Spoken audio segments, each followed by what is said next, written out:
Ano sasabihin mo? Kung ano, Kasi lagi ko siya nakikita sa Facebook, tsaka sa TikTok. Gusto ko ma-experience. Kasi hindi naman ako taga rito. So, nag-enjoy naman ako. Sa halagang 150 ma'am, sulit ba? Sulit para sa pwedeng magbayad. Pero sana, babaan pa nila para yung mga tao ma-inspire. Kahit man lang sana 50 para sa common people, para sumakay. Kasi parang yung 150, napakalaki na yun sa mga common people. Pwede rin.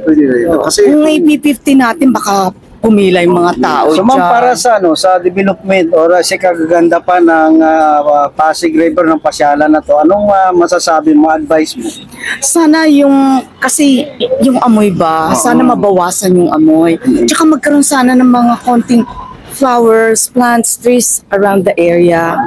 Oo. Kasi may napansin ka ba, ilaw medyo madilim? medyo madilim nga. Sana dagdagan pa. Kumbaga Dagdagan pa maganda yung na lights. siya, pero magdagdag pa. Oo. Ma-enhance pa sana Kasi in the future. Kasi umpisa pa lang naman, di ba? Kakabukas pa lang. Oo. Sige ma'am, invite po natin yung mga kababayan po natin. Uy, punta kayo dito ha. Mag-i-enjoy kayo. Maganda yung lugar. So please.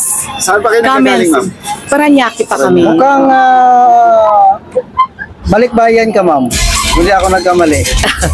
Yeah. Balik ba yan? I'm from Texas. I'm from San Antonio, Texas. San Antonio, Texas. Sarap The home of the Spurs. Ma'am, invite mo yung mga kababayan natin na bumamas. Oo, yung mga balikbayan dyan, yung mga taga-US, masyal kayo dito, mag-enjoy kayo. Oo, para makita natin yung ating kultura ba? Di ba? Oo. Dati Thank ma'am, you. nung umalis ka dito, wala pang ganito. Wala no? pa, oo. Ilang taon po kayo sa Texas? Tagal na 32 years, 34 years na. Laki na pinagbago, no? Yes.